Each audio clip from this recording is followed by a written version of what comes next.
Now, Rock Talk with Mitch Lafon. Welcome to this episode of Rock Talk with Mitch Lafon. Joining me on the phone is, of course, the one and only Alan Niven, or Sir Alan Niven, as we have decided to call you. Bonjour, monsieur. How are you? I'm very good. How are you? I am surviving in this wonderful world of podcasting. We have, from the band Less Than Jake, Chris DeMakes today. Do you know Sir Chris DeMakes, or should I say, do you know Less Than Jake at all? Only vaguely, I must confess. I can identify them as fundamentally a ska band with a punk edge, but I do not own any of their records, so I'm not a great source of authority on Less Than Jake. But the guy's an interesting guy, isn't he? Doesn't he have a podcast about songwriters? He does, but before I'm going to get to that, Less Than Jake toured with Bon Jovi on the Crush Tour in 2000, and if you had been wise enough to manage Bon Jovi, you would have had them as your opener. Wow, I missed an opportunity. I've missed a lot of opportunities. I've also dodged a lot of bullets. You've dodged a lot of bullets, but yeah, no. Chris DeMakes, of course, he makes fun of his name because he says that growing up he was teased a lot of, Chris DeMakes a pizza and Chris DeMakes a mistake and Chris DeMakes whatever. So his podcast is called, guess what? Chris DeMakes a Podcast. There you go. Which is absolutely funny, and of course, I'm going to title this episode "Chris DeMakes an Interview." So. We're just going to keep playing with that. Yeah, no, but he's got his own podcast where he deals with songwriters. And if you look at the people on there, with the exception currently of Rick Nielsen of Cheap Trick, most of the interviews are in that sort of punk, ska, R&B world. Somewhat different to what I do here, because I normally deal with the, 80s hair guys, if you want. And that's a whole other story. I'm thinking it's time to move away from those. Well, interesting that you should say move away, because in a way that's a kind of a segue to a thought that just came to my mind was, and this is part of a conversation I had with somebody who I respect as a songwriter the other day. And he was talking about the demise of the music business as a whole, especially with COVID. And one of the things I pointed out to him was that one of the aspects of rock and roll that has diminished, if not evaporated completely, is its ability to test social taboos. One of the most silly adjectives ascribed to a band was to call them dangerous. But within that perspective, there was a sense that some bands had the capacity to test taboo and maybe stick a pin in social hypocrisy and so on and so forth. But, the old English wannabe black musicians, have been replaced by young American wannabe blacks who want to be crooks and hoods. So the sense of danger in rock and roll is flaccid now, I think. And I think if you want to connect to a mass consciousness, I think you should keep your content in something that is slightly of a higher state of mind. Yeah. Oh, yeah. To echo Stevie Wonder a little bit, take it higher, as Sly Stone said back in the day. Make sure your content has a little bit of intelligence. Yep. Heart. Well, it's got a lot of heart. A little bit of muscle, but definitely make sure it's got some soul. Well, and I have to say that's why recently I've stopped doing interviews mostly, especially with some of those '80s guys. Not because I don't like them and I don't support the music, but it has become unfun. And then I got an opportunity to interview Right Said Fred. I'm too sexy. And everybody around me sort of went, oh, come on now. What are you going to do? First of all, those two guys could not have been more delightful. They were just absolutely, you want to talk about heart? they had heart. They had a lot of heart. They know exactly what happened with their career and how this song fluked out and, gave them an entire career and bought their house and they're adorable, they're self-deprecating and all that. And they also have the muscle, since you're talking about horse and muscle. And right after Right Said Fred, I interviewed Chris. And it was so refreshing to hear stories from a different perspective. And, he's got his new book, Blast from the Past, which you should check out. And Less Than Jake have Silver Linings. And I have only seen the band once or twice live in my life in a festival situation where they come on and do, 35 minutes for. And it's energetic and it's irreverent and it's fun. And you know what? Those two interviews, the Right Said Fred and the Chris DeMakes, has sort of said, hey, you know what? Keep going, but just maybe go find some other pastures to tend. So, I do want to keep doing the interviews, but I think I'm going to have to rethink who, what, where, and when. There are some bands, particularly in the 80s, that no matter how many times you interview them, no matter how many times you promote them, no matter how many times, they're just miserable sods. And they will continue to be miserable sods until the day they die.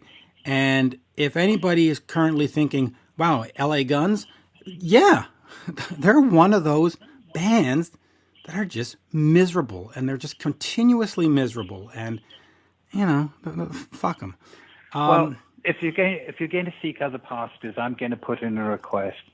If you can find him and connect with him, I'd love to hear a conversation with Glyn Johns. Yeah, I'm trying to track him down now. I tracked down Right Said Fred. Chris DeMakes, his publicist, tracked me down, which was nice. But you know who I spoke to yesterday, who said they would do an interview in the next week or two, is Vinnie Moore. Do you know Vinny? Help me out. Name is recognized, rings a bell. I can't place him. Real simple. He's been the guitarist in UFO for the last whatever. Right. Yeah, and, I'm with you. And I thought, you know what? I've interviewed him in the past for his own solo records, but I just want to chat about being in UFO, the pressure of replacing or playing the parts of Paul Chapman and Michael Schenker and bringing his own, because I've been going on this deep dive of UFO, and when they play Rock Bottom, there's always that breakdown in the middle where there's a solo. And what's the album called? Live Showtime? What's that? Hold on, I got to look this up because it is called. I don't have it in front of me. But they have an album that came out, a live album, and I think it's called Showtime. Correct me if I'm wrong. But it's a live album with Vinny. And they do Rock Bottom. And they go down into this guitar breakdown. And when you hear the Michael ones, you sort of know his guitar parts are singable. Like, you know exactly he's going to hit that note, like when he does that, his solo in Rock Bottom. And the Vinny solo strays from the formula, or strays from what Michael was doing. Not that it was formula. He strays from it, and he gets into this sort of muso, jazzy tech, and it's fascinating. And it's just like, wow, they brought in these replacement guys, and yet these replacement guys are as vital or as important to the history of that band as any of them. Well, the thing about being, and it's an awkward term, replacement, but that's the actual function. But that's a tough road to hoe when you're trying to step into the part of the stage that was occupied by a Michael Schenker. But the other aspect of it, from my point of view, is that back in the day when I contemplated the conundrum of how do you keep it fresh every night when you're doing 3 on, 1 off, 2 on, 1 off, 3 on, 1 off, 4 on, 1 off. When you're touring like that, how do you keep it fresh? How do you keep your imagination engaged and still not disappoint those people in their individual cities that you go to who want to hear a live rendering of that which they know? And oversimplified, but basically the formula I came up with was nail the vocals, sing the vocal melodies as they're known. But when you get to a guitar solo, you know what was there before, so that's your safety net. But if you're feeling it, stretch out. And that, to me, was always the place where you could stretch out and have the song be of the moment and in the moment, was to stretch out. So for a replacement guy, that's a place where he can be himself. Oh yeah, and okay, so I looked it up while you were talking. The album is called Showtime. My brain does still work, and I forgot to mention that Jason Bonham is the drummer on this. So you've got Vinny and Jason, who are sort of the new parts on the car here, and it just rolls, man. That album, it just sounds fucking fantastic. I mean, I normally don't put full live albums in my playlists on the phone. I usually separate them and, you know, combine them with other live shows and sort of make a Frankenstein live show, but not this one. It's too good. So talking of Jason Bonham, yes, and I digress, but talking of Jason Bonham, I will tell you that I checked into something that I don't think I'd seen before, and it was the Kennedy Center acknowledgement of Led Zeppelin, where, you know, the president hangs a medal around their neck and says, "Well done for screwing all those groupies." But I was very touched and moved when Jason Bonham slipped onto the kit behind Anne and Nancy from Heart, obviously, and they did Stairway to Heaven and killed it. Was that the Kennedy Center version? Yes. Yeah, that is one of those classic performances. That one, I've seen it on YouTube, and I think like 4 other million people have seen it on YouTube. That is a classic performance of that song. 4,000,001 now, because I finally got there. But I found it very moving.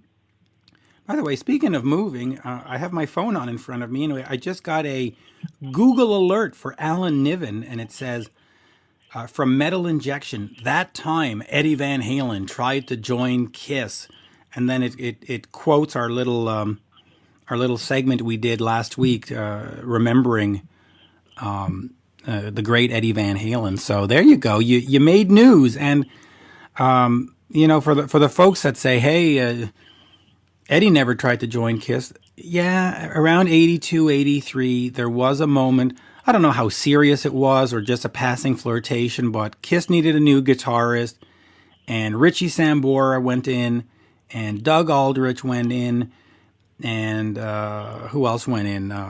You know, Vinny Vincent obviously went in. A bunch of other people. I think even Mitch Perry might have tried out, and Eddie was in there. So. But hey, look at that. As we're talking, I got a Google alert for you, Alan. Isn't that synchronicity? It's synchronicity. Yes, and since we're talking about synchronicity and all these other things, let's get over to Chris DeMakes. Chris DeMakes. I was going to say Chris DeMakes a podcast, but Chris DeMakes an interview this time. Absolutely cheerful, pleasant guy. You are going to love this chat, folks. He's a great guy. He was very interesting. He renewed my faith in doing interviews, and as did the Right Said Fred guys. And you cannot wait till Alan puts his comments on that episode. It'll be terrific, right, Alan? You're going to talk to me about how important it is to have a one-hit wonder. Yeah. Hey, a good song is a good song is a good song. That's what I'm going to say. Listen, if you're a one-hit wonder and you have one hit, that's more hits than the vast majority of people who try. Yes, and I haven't actually verified this fact, so I don't know if I'll call it a fact, but it has always been told to me, and I've heard it in the past, that there are only 2 bands that had their first single go to number 1, and that is Right Said Fred with I'm Too Sexy and the Beatles. So Right Said Fred and the Beatles stand alone in a category. So you got to love that. And you know what? I'm going to go research that. Before we do the Right Said Fred episode, I will research it to make sure it's actually, there's a veracity to what I said. And if not? Well, you need to research it geographically. Because oh, it's in the UK, UK. Oh, it's in the UK? Yes. We're not talking about the Philippines or Thailand. They're both number one in Indonesia. I have a suspicion that I can vaguely remember because it's a while ago, but I have a suspicion remembering that the very first Beatles single did not go to number one, but that it was the second single that did. So then But I could be wrong. But hold on then. So what you're saying then is that Right Said Fred has done something. Alone. That's right. They have done something that even the Beatles couldn't do. Aha! That is even a better story. Yep. That would be awesome. So you look at the list looking at carefully. So you look at the history and you go, number one singles first time out, Right Said Fred, nobody else, and then in second place, the Beatles. That is... All right, Chris DeMakes, everybody. Here he is from Less Than Jake. Cheers. We are speaking with Less Than Jake's Chris DeMakes. The new album, of course, is called Silver Linings. Even on YouTube, it's called Silver Linings, maybe. And, of course, his podcast, maybe. Well, by the time people hear this, maybe. And, of course, he's got his Chris DeMakes A Podcast. And, of course, the new book, which is called Blast from the Past, a photographic journey through the touring life of Less Than Jake. As we say here in Montreal, bonjour, sir. How are you? Bonjour to you. I'm doing great, Mitch. Thanks for having me. I've followed your show for many years. I'm an old rock metal guy at heart, so this is an honor for me to be speaking to you. Thank you. Well, you're welcome. Well, in fact, let's talk about that old metal heart real quick. Eddie Van Halen passed away recently. I'm assuming if you're an old metal heart, you must have been touched by his guitar playing and his performances and everything. Any words on what the rock community has lost? Well, I've heard some people refer to him as the Beethoven of rock music, and he was a virtuoso. Nobody sounded like him. There's some guys that got close. There's some guys that played great and had that style. Vito Bratta comes to mind, but you always knew it was Eddie. He had his own tone. He sold millions of 5150 amps and those Frankenstein guitars, but nobody could ever make it sound like him. And I read a interview recently with a producer, I believe it was Andy Johns, who was in the studio for the Balance record. And he had grabbed Ed's guitar. Ed went to take a piss break or a smoke break or something. He was trying to play a part or something. He looks at the engineer. He's like, "What the fuck happened to the sound?" He's like, "What do you mean?" He's like, "It all just sounds different." And then Ed walked in 2 seconds later, picked up the guitar, and there was the sound again. It was all in his hands. He's just amazing, and I loved everything about him and his music. Was a huge loss for the rock and roll world. Yeah, it really is, and you're so right about the fingers. There are so many people that try to be Ace Frehley, or they try to be Eddie Van Halen, or they try to be whatever, even Yngwie Malmsteen, and it's just like, no. You'll never be that because you don't have their fingers. You might have their technique, but you don't have their fingers. Let us quickly move on here to a Blast from the Past, the photographic journey. So talk to me about that and how that started. You're out on tour, opening for Bon Jovi even at one point. Where did the idea come to get these pictures? And are all these pictures taken by you? Are some fans submitted? Are these, roadies submitted? How did this book come together? Yeah, so, all the above on the photos. Some fans started to send them in. Roadies, a dear roadie friend of ours, did a lot of them, and a lot of them are from my personal collection. I've read every rock biography and biography there is, Mitch. I got hundreds of them, and bookshelves full of them, and now I have a phone full of them. I do Kindle now. But I've read them all, and I put pen to paper a number of times over the years. I wanted to do my own autobiography, and it was all kind of reading the same. Hi, I'm Chris DeMakes. I was born in Livonia, Michigan in 1973, and I would get a paragraph or two or a chapter or two, and I would stop and would sit for 6 months. And long story short, I always wanted to write a book. Just kept getting these false starts. December 4th of 2018, I woke up that morning kind of like any other morning, and was making breakfast for the kids, got them up and running. And I posted a picture from my collection of the band back from like 1993, and I put a little caption on it. And I just funnily wrote, I just put a little caption. I said, I'm going to post a picture a day for a year until I surpass our bass player with Instagram followers. And I put, ha ha. And our sax player was quick to write and say, you won't make it past 2 weeks. And I'm like, I'll show that SOB. And every day I'd get up and I'd post another picture. Well, about 3 weeks into it, probably late December 2018, I realized that I was writing my book, one story and one picture at a time. And it wasn't going to follow any chronological order. It was just going to be just my life in the last 28 years and Less Than Jake. And I made it all the way till December 4th, or 5th, of 2019. So once 1 year was completed, then I started to compile it into the book that's coming out soon. That's a fascinating take on that, because, you know, when you look back at the bands, and we just spoke about Van Halen, in the 70s and even in the early 80s, they didn't have access to this technology in terms of you know, iPhones and instant pictures and Instagram and all that. So they tell these long memoirs. But if I could have this kind of book from, you know, Paul Stanley or Alex Van, I'd be all over this. So in a sense, you're creating you're sort of creating a new medium in the sense you're telling it visually. So talk to me about how important were visuals for the band Less Than Jake. Is that something that you relied on, or is that something that was just part of what was going on? Is it part of the strategy and part of the marketing for the band?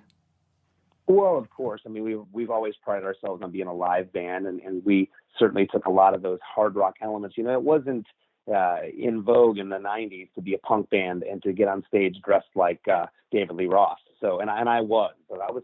And then I would take the stage the next night. I was dressed as a construction worker. The next night I'd be dressed as a baseball player, like with the mascara under the eyes, the hat on, the full baseball, like strips, cleats, everything. Then the next day I'd be a janitor. And I had just these different costumes, and a lot of it was born out of being bored. You'd pull up at a venue at 2 p.m, and you'd walk down the road, and what is there near venues? There's thrift stores. So I was collecting wigs and costumes. And so my old roadie, who would be on the road with us, he would take all these pictures of me, and that's where a lot of the content came from. And the stories are just hilarious. The Bon Jovi tour, as you mentioned before, when I went on that tour, this was in 2000. Bon Jovi, of course, was trying to shed their 80s image. They were kind of being rebranded at that point. And there I was going in assless spandex looking like Kip Winger on stage, opening for them. And I'll never forget, the first night was in Fort Lauderdale, and the very second show I was walking down the hallway, and there comes Tico Torres, the drummer, and Tico looks at me and goes, "You killed me the other night when you said, 'Hi, we're Winger from Florida.'" You know, so they got the joke. And we've always had a ball, man. We've always had the visual on stage of, like, you know, the punk bands, they had to look a certain way, and I always went completely against the grain. I had fun with it. I came from the 80s, and I wanted to have fun with, you know, the heavy metal outfits and all the other silly shit I was doing. And it worked. Can I tell you my Bon Jovi crush story? You'll love Please this. do. All right. So they're playing in Quebec City in the early part of the year, and it's still sort of cold up there. I think it was in early May, if I'm not mistaken. And I'm out in Montreal, so I drive up to the show early, and I figured, okay, I'm going to get to the venue early. I'm going to park it in the venue, because if you get there before 5 o'clock, they open the gates and they don't charge you the $25, so you can go.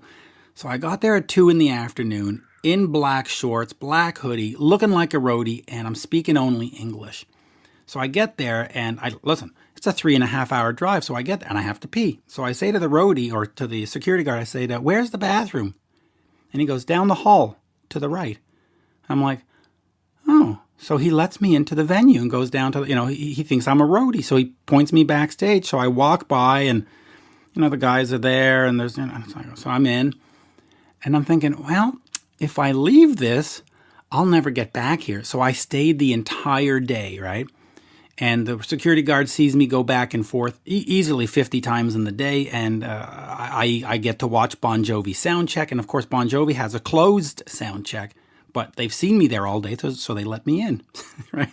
Which is great. Now, at the end of the show, I figured, okay, I need to get out of here. I need to drive back to Montreal. I have to be at work tomorrow morning. It's a 3-hour drive. I'm not getting home till 2 a.m. And I start running out, and the security guard grabs me. And he goes, oh, and I go, fuck. Oh, there goes my day. And he goes, no, it's over here. Your dressing room's down the left. And I went, oh, yes, of course it is. Sure. So I go down to this dressing room, and there was about 30 strippers in it.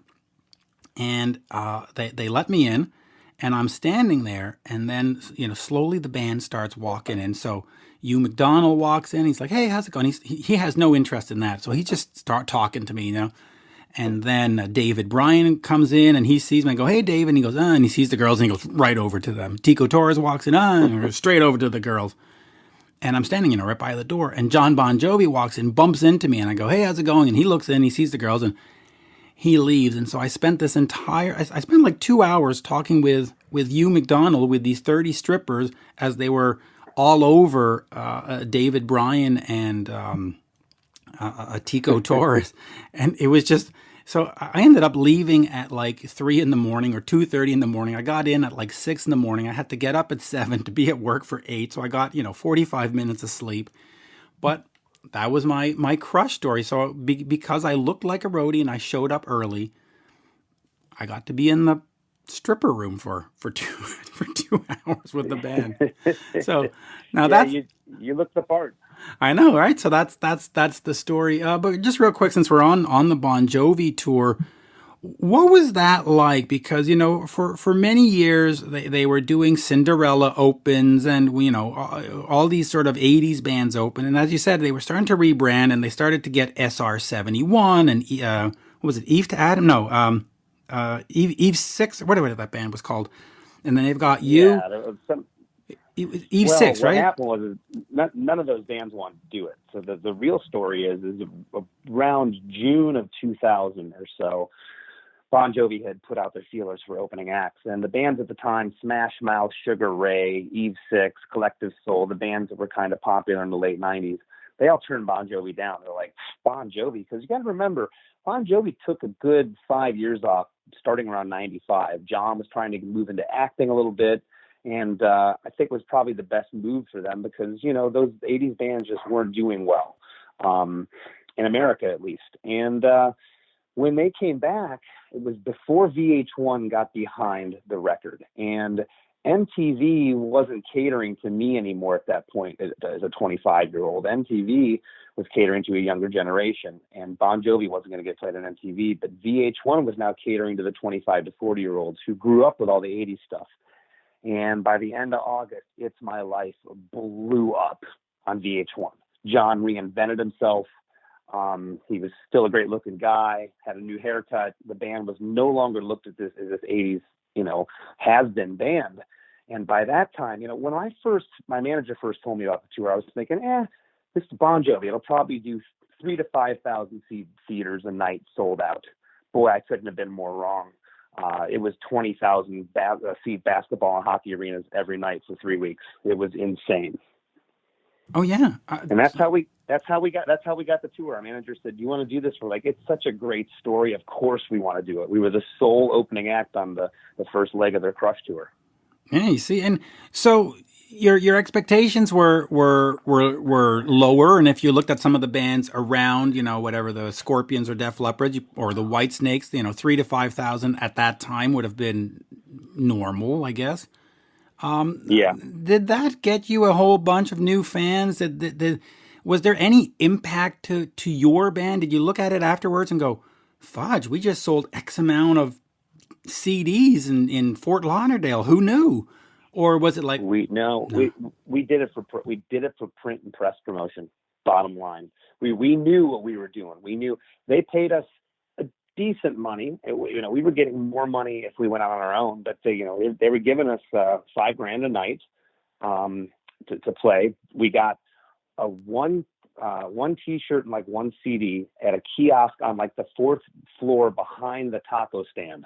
And you had to give them 50% or 25 or whatever. So we weren't making any money on merch. It was literally, we went out and, we were able to pay ourselves a little bit. Bon Jovi was gracious enough too, because all the shows were sold out. So on the off nights, because they do like one show, 2 nights off, 1 or 2 shows in a row, a night or 2 off, so they were playing maybe 3 nights a week. And so on the off nights, we were doing club shows to offset the finances, but we did it for the story. And to this day, we still get mileage out of it. In fact, it was, we did that tour in November of 2000. So fast forward to July of 2001, we were on the Vans Warped Tour. And I remember we were in St. Louis, where we had played with Bon Jovi on that tour. And I'm out on, just got done playing, and I'm coming back, and it was so hot that day. It was like 95 degrees. And this guy comes up to me, and he's panting, and he's holding a suit jacket. He's got a tie, and he's full dress for work.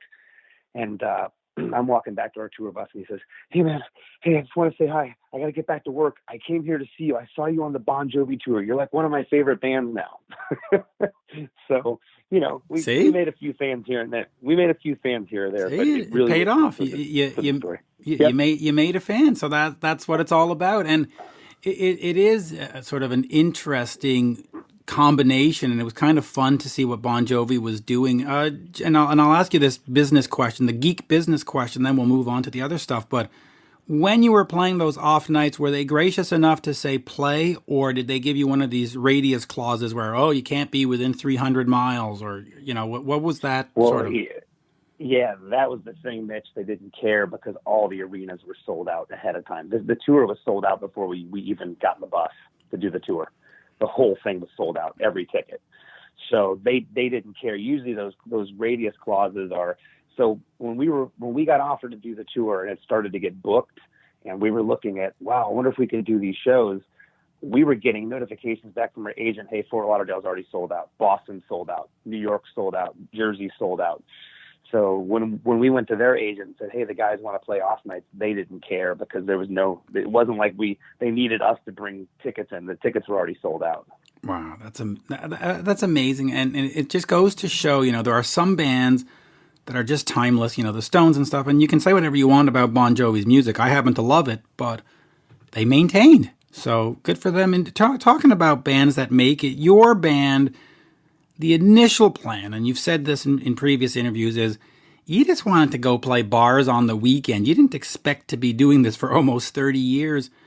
Where did it sort of turn from, and maybe correct me on the word, but where did it turn from like hobby to career, and you just went, wow, okay, we've got something? Did a record company guy see you at a local Florida show and say, hey, we got to sign you? Where was that moment where you just went, oh, this is not a hobby. This is too good to be a hobby? Yeah, well, it started when it was before we ever got signed. So we put our first show in July of 92. And it was about 2 years after that, to where and it was happening so fast that we didn't even have time to think.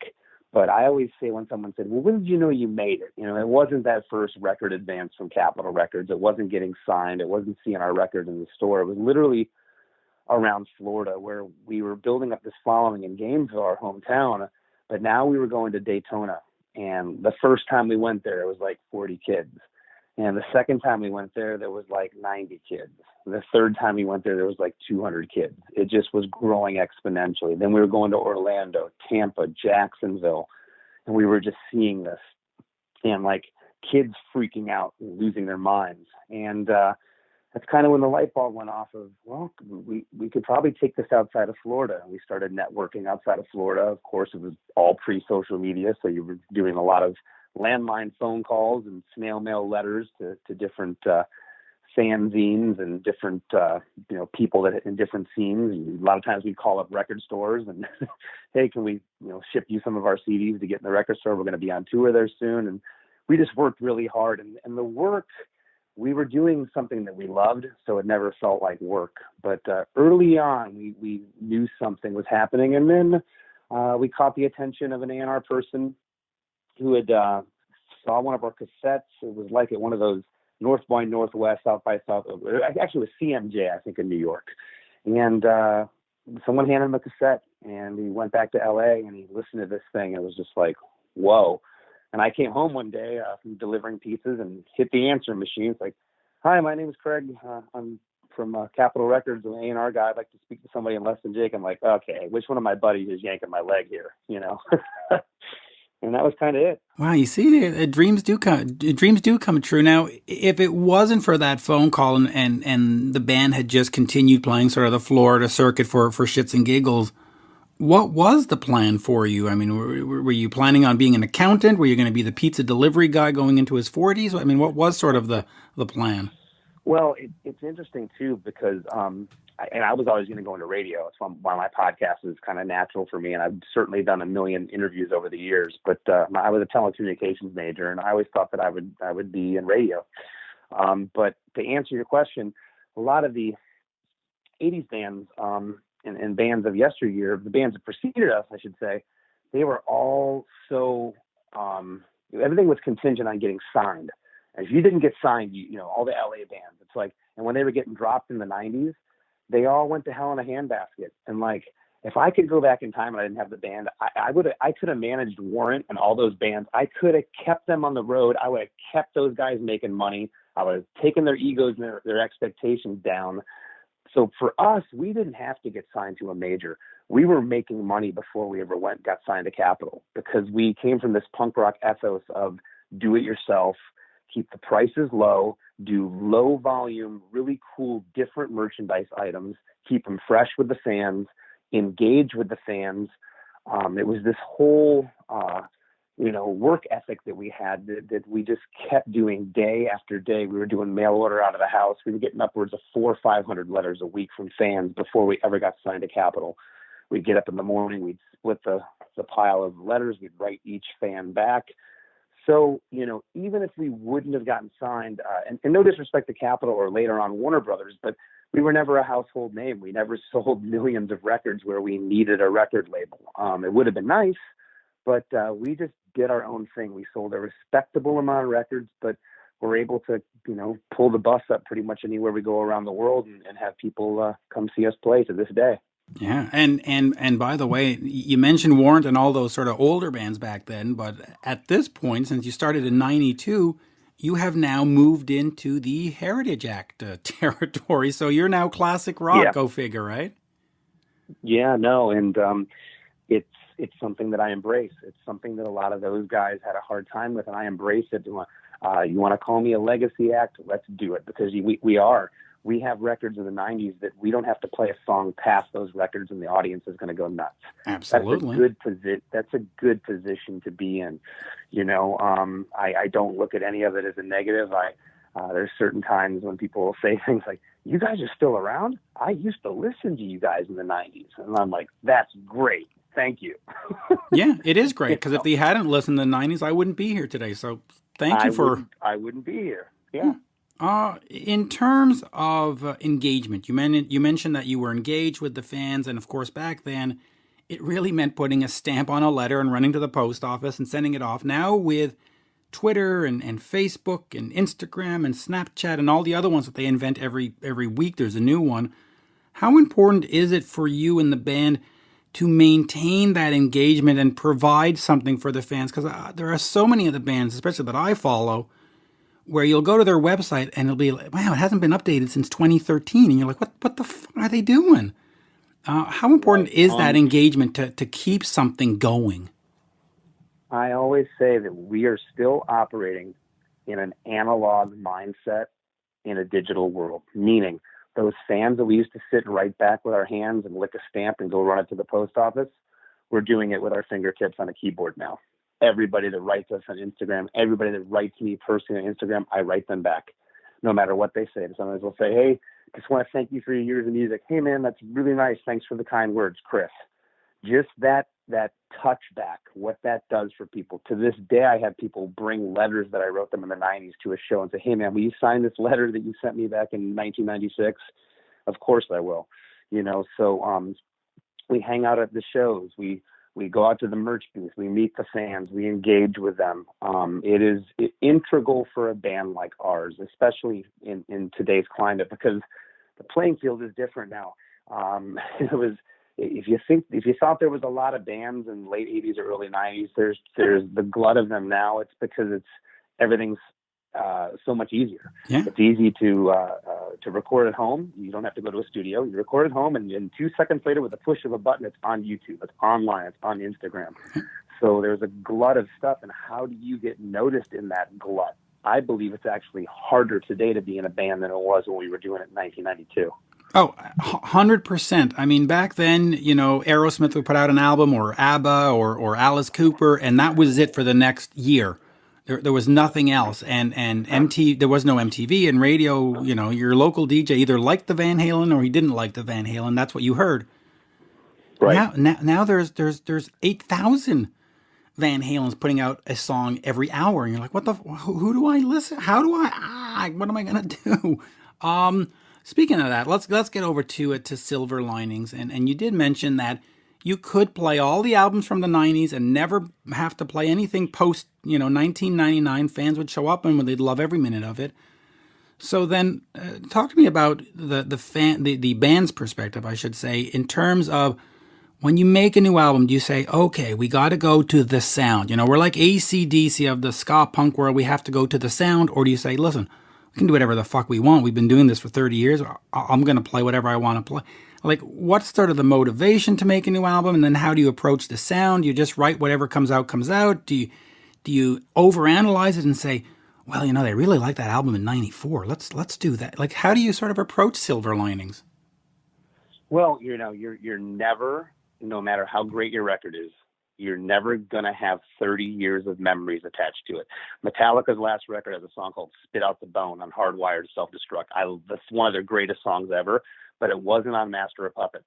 Therefore, it doesn't have 34 years of memories attached to it for people, no matter how good the song is. Correct. 100% correct. They're not going to love it like that. So we're still making music for ourselves. We feel that it keeps us not relevant in terms of, we're relevant. We're going to be on TV again. It's relevant to ourselves. We're a working band. We love creating music, and it gives us a drive. So we love to create, and we always will. We do albums for ourselves. It's no different than you look at a Heritage Act. I noticed Blue Oyster Cult just released a new record. Uriah Heep.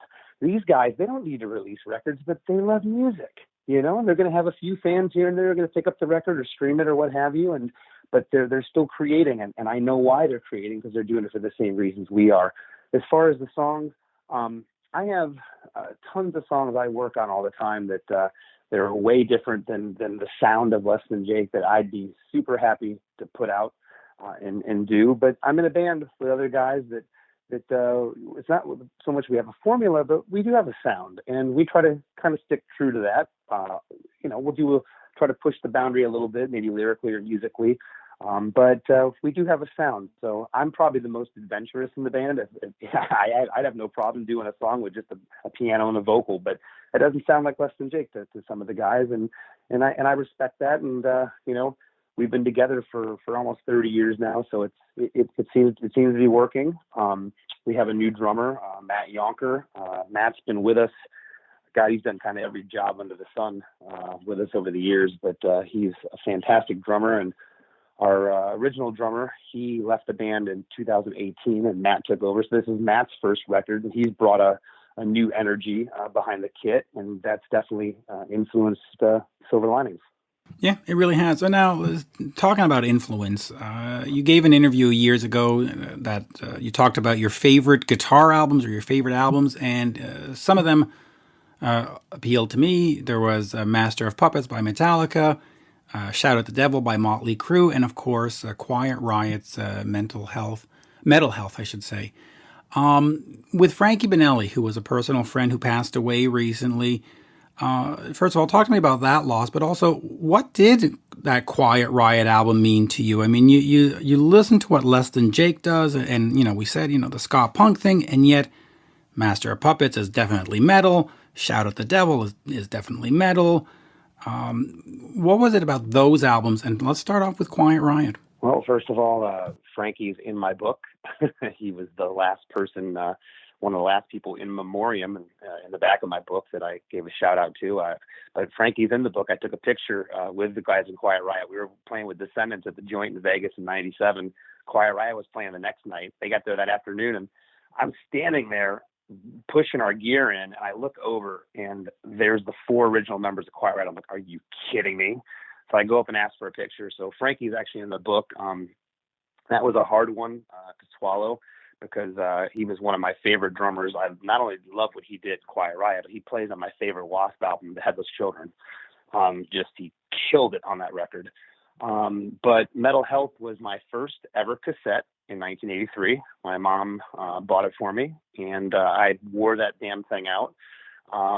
And, why the music speaks so much to me and how it translated over to Less Than Jake. And I think this is part of the reason why a lot of ska bands kind of had their day and they were a niche thing.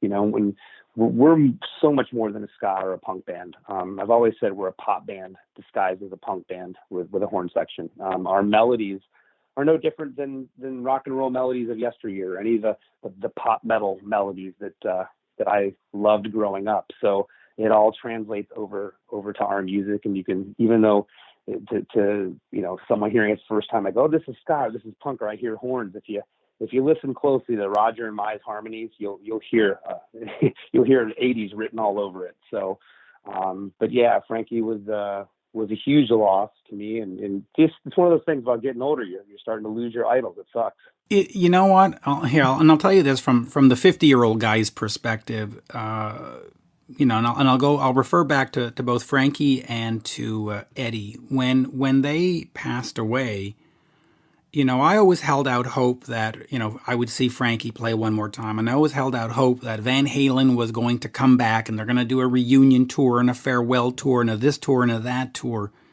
And what I realized when they passed away is not only do I miss them, part of me died, because when you go to a Van Halen show at the Bell Center or the Staples Center or the whatever center, for 2 hours, you get to be 18-year-old Mitch again, and that'll never happen. And so you're faced with this, 50-year-old Mitch is here, and that's it's sad because part of you dies, and it's just a horrible feeling, and I wanted one more album. I wanted one more tour, and it's not going to happen. And Yeah. Well, I was just going to say, I want to finish on this. Finish this thought is, when my mom was in the 70s and 80s, and she would lose Frank Sinatra or John Lennon or Elvis Presley, I didn't understand, and it sort of puts a finality to you in the sense that, for 40 years, hey, next year there's a new Van Halen album. Hey, next year there's a new Quiet Riot tour. Hey, next year, and now there's not, and it's just you lose you when you lose them. If I can say that. You took the words right out of my mouth. You said exactly what I was going to say, Mitch. It's crazy. I'm not far behind you. I just turned 47, so. Some years ago, I remember my mom as a kid, I want to say it was Lucille Ball. I remember my mom crying. I said, what's wrong? And I'm like, why is she crying over some actress she never met? I didn't understand until now. I'm probably my mom's age that she was then, and I'm losing people that meant so much to me. And you can't go out as Van Halen without Eddie. You just can't do it. It's impossible. So there are certain bands that aren't going to happen again, and you're not going to be able to be 18-year-old Chris in the audience seeing my favorite band. And and that's part of the whole thing. And anyway, so God bless them both, and may they both rest in peace.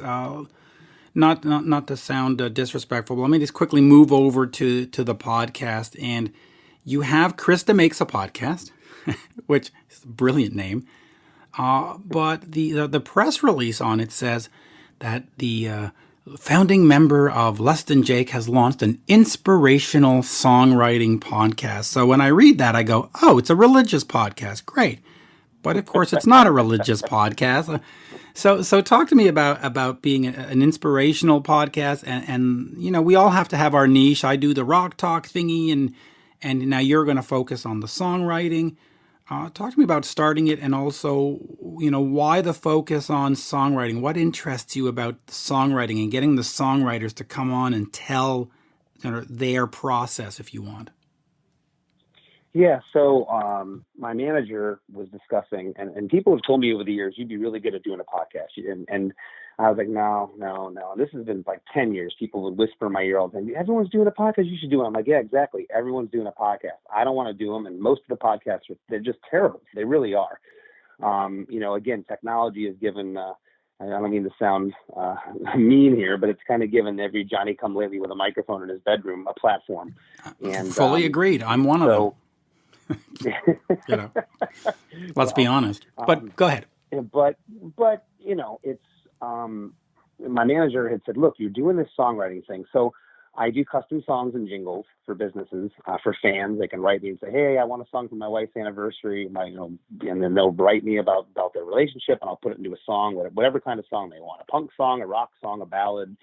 And so I've been doing this, and he's like, this would be a great vehicle for you to promote that. I also do live one-on-one video consultations. I collaborate, I produce, I will give people advice in the music industry. And he's like, this will be a great idea to promote all your stuff.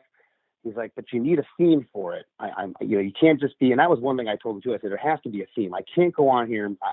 I've done enough shitty interviews in my life. I do not want to get into band drama, gossip. I don't care that your ex-bass player is suing you. I don't care you have a new drummer. I don't care that the record label dropped you. I want to have something that interests me and that can be engaging. And we picked the theme of songwriting. I love songwriting. I'm fascinated by it. I always have been. What makes this song work and what doesn't make this song work.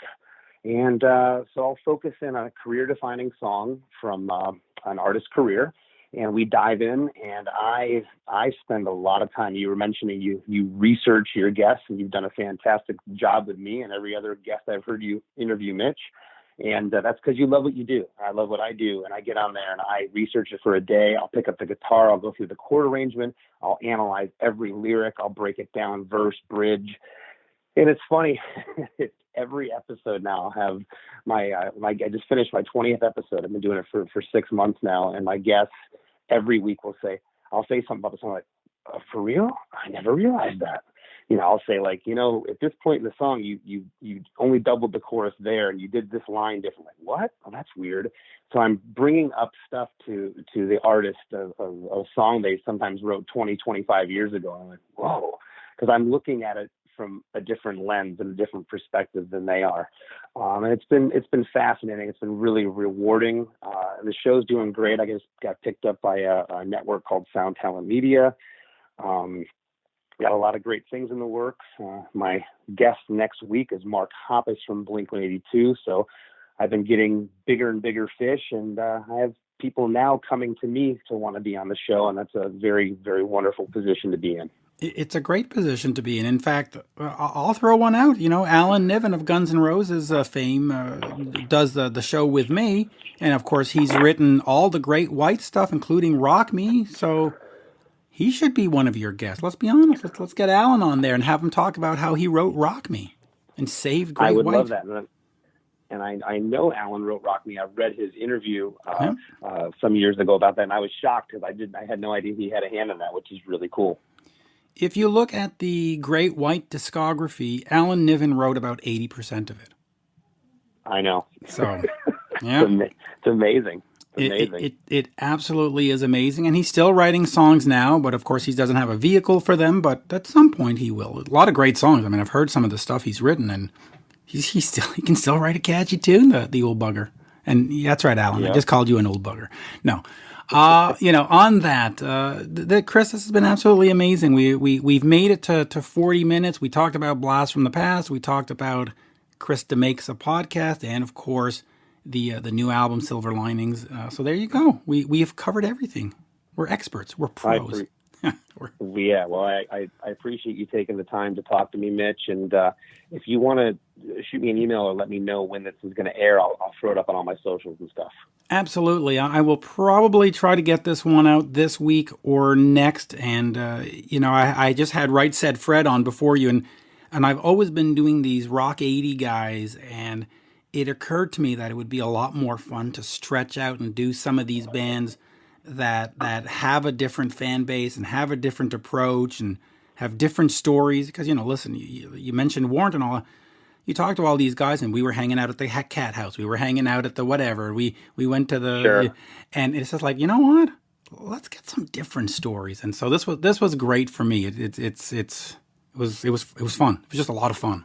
No, and likewise, it's great for me too. That's why I wanted to be on your show with a different audience. As I know a lot of your audience, your rock audience, would love Less Than Jake if they gave us a chance, especially this new record. So thank you for having me on. Absolutely. And like I said, I saw you on, I guess it was the Vans Warped Tour, also in the Bon Jovi stuff, and it's just fun, and you think of bands like Less Than Jake and Mighty Mighty Boss Tones and all these bands, if you go see them, they're just fun. It's just a fun night, and why would you want to deprive yourself of a fun night? So please, folks, check out Less Than Jake, check out the podcast, pick up the book Blast from the Past. It does have, like he said, a Frankie Banali picture in it. So that's a price of admission right there. Yeah, and if you want the book, you can pre-order, and there's a bunch of bundles with it. You go to ChrisDeMakesABook.com. Chris DeMakes A Book. That is terrific. And yeah. You see, you have one of these names where people all through your life made these little jokes like Mitch and the Ditch and God. It's okay. We will not escape it, so we must embrace it. There you go. As we say in go ahead. That's it. As we say in Montreal, merci beaucoup. Thank you so much. Absolute pleasure. All right, Mitch. Take care. Thank you. Cheers.